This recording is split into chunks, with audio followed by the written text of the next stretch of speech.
Well, thanks for joining us today on the fun and mentals of real estate. Hopefully we're going to have a little bit of fun today in our buyer series here with our expert buyer's agent, Josh Gulledge. Thanks for joining us today here, Josh. All right, we're going to start charging Josh rent. All right, so what's our question of the day? What is an off-market property, and why would a seller sell something off-market in such a hot market? Okay, so we're in our buyer consultation, really, our buyer meeting online still, and we're going through, and we've started our little map search and checked our areas and kind of self-discovered maybe what we're going to find for affordability, right? What can I find for my budget that meets my wants and needs, right? Mm-hmm. And I think they're learning a lot. We're learning a lot, right? And we're going to save a lot of drive time and just a lot of time in general because, as you know, houses appreciate at least on average 4% a year. So the longer you wait, the more expensive all this gets. And due to our low inventory we talked about, right? Our inventory is down 46% just over 2019. I'm telling you, supply demand is still the name of the game here. And that's why we are having such a hard time finding homes. That's why you are having it. And this is why you need an agent. So, and I've been playing around on the internet. Yeah. And I think this is the homes that are for sale. That's what I'm seeing. That's what I think. Are you seeing everything? I'm not, am I?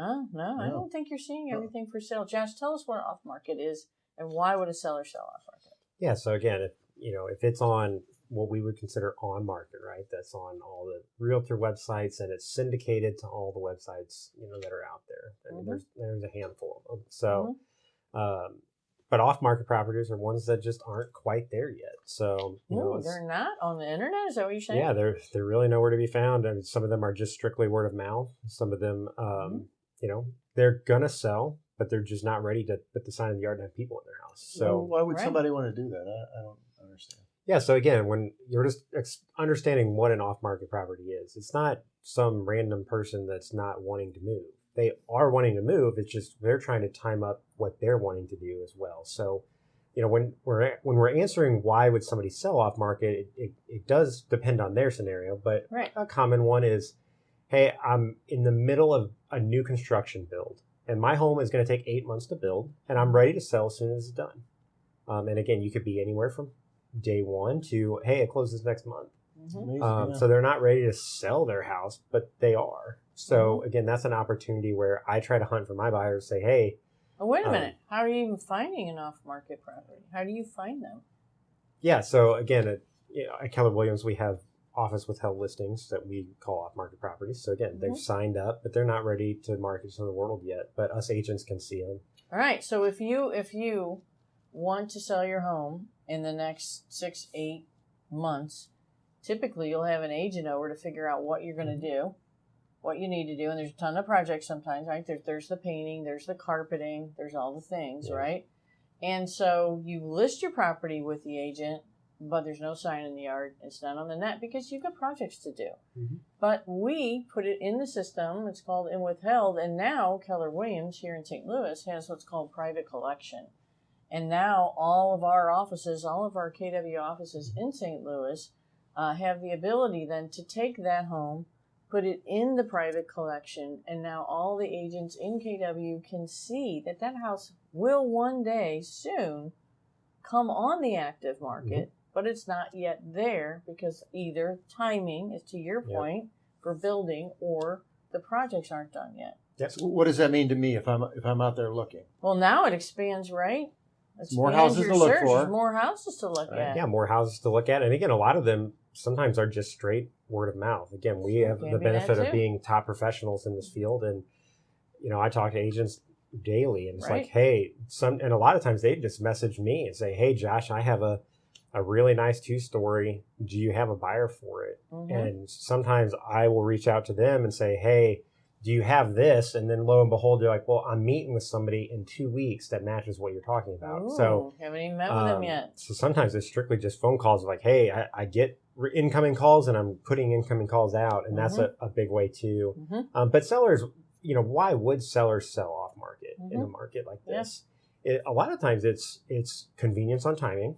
Yeah. Like they don't have to double move because Right. we can give them some flexibility on timing. Mm-hmm. They don't have to spend the money on repairs for painting, staging. Oh, right. You So know. you as a buyer have the opportunity to go in before the projects are done, or maybe only one project's done, and try to get the house, right? Well, and I'm sure, again, you being on the list side, I'm sure you've heard, well, should I paint? Because I don't know what paint the color the buyer would want to Right. pick.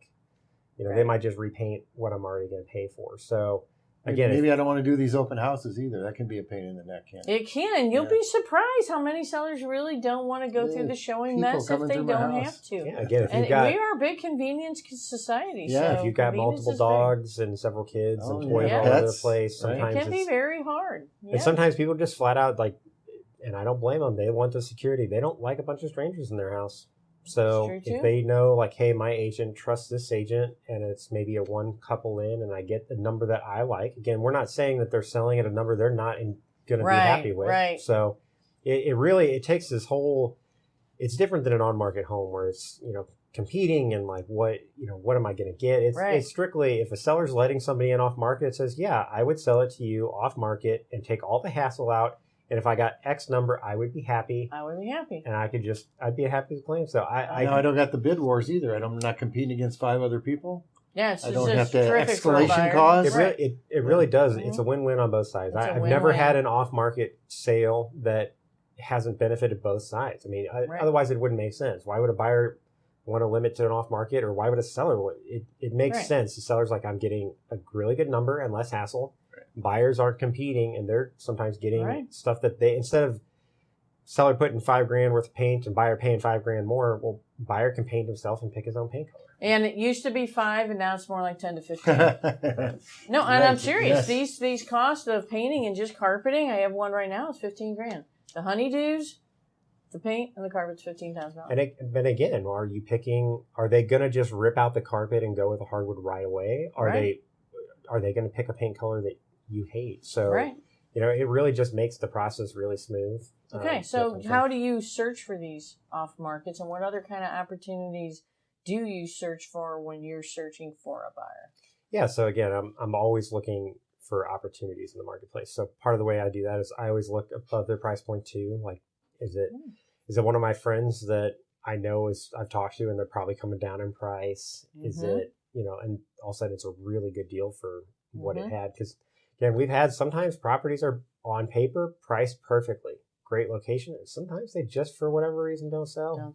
And so those are just humongous opportunities. Again, sometimes it's strictly the house is amazing. Everything about the house is amazing.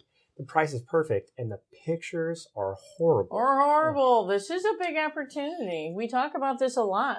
And again, I hear you say all the time, your first showing is online. And your first showing's online. If everybody's hating it online, then they're not going to get in it. Oh, we had a buyer who it was, I think it was a for sale by owner even, because we do hunt for sale by owners. And he put it online, and the pictures weren't all that great.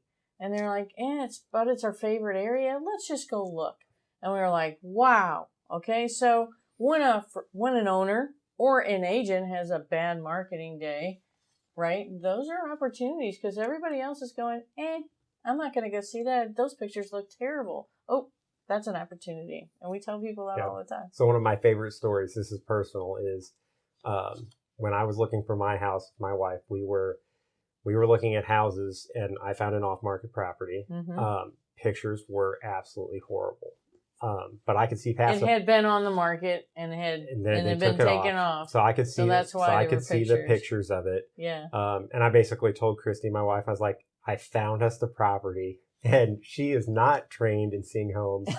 That she was almost depressed for 5 days thinking this is the house and she knew I was committed to buying it. Like I was there, that this is what she was buying. But when we went and saw it in person, she was like, that has to be like, that looked like a completely different house. It is a completely different house. They didn't market or showcase this house at all. So again, an interesting point on that house that I remember we haven't talked about is you gave that buyer a lot of flexibility on his closing time. The seller. The seller. I mean, you gave that seller the flexibility so that he could go find another house. Yeah. Right. So again, that just goes back to the win-win. But really, it's finding those opportunities. If it's not marketed well, getting them in it, getting a good price on it. So, maybe stretching outside their criteria or, sometimes like they say, 1,800 square foot is what I need. So at least once a week, I'll go in and take it down to 1,750, just to make sure there's not like a 1,798 or something like missing our criteria. You don't want to miss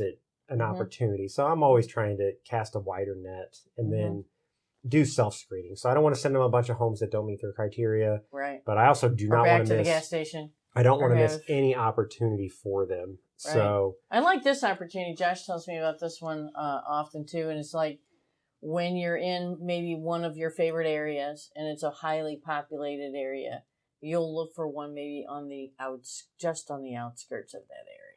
Yeah, so again, that's when we go draw the map search, people are always wanting opportunity, right? So if, and I used the example, I drew a big box for somebody that was basically open to all of St. Louis under 500,000. Well, there were just areas of St. Louis that you're not finding a home for under 500,000, like Ladue and Frontenac, and there were no homes, and probably no homes for the last 10 years that have ever sold that price point. But there were the majority, let's just say, in Kirkwood. But then in between Kirkwood and Frontenac, like there were straggler homes that would sell. So really, that's a phenomenal opportunity. So you could either just go pick down from the bucket of where most $500,000 homes sell, and still get a good price and good. I'm not saying we're sacrificing, but if you can find that same 500,000 right on a borderline of, let's just say, a $700,000 to $800,000 general area, right? Well, you're gonna get the benefit of those homes are gonna trickle down to your home a little bit more and set you apart from all the others. So, you're gonna be that one when people see it pop up online. They're like, "Wow, I haven't seen a home in this area, in this price point for the last 6 months." Right. Or find an off market in that area too. So so really just knowing where to look. It allows you to be one of only a handful in that little area, even though you're really close to where the majority of them sell. So trying to find an outskirt to a more expensive area where you can benefit from some extra appreciation is one of the opportunities I love to do. Right. So another reason why a good agent will be doing all these things. And here at Keller, we have the private collection, which is really allows us to see over 1,200 agents upcoming listings. And that's one thing. I know Josh doesn't like to brag about himself, but Josh, you do an amazing job of working with the other agents, networking with the people. You're easygoing, you're friendly. That you bring a lot of that experience and those capabilities to your buyers. That's huge. Yeah, we always say that Josh must have every realtor in St. Louis in his phone.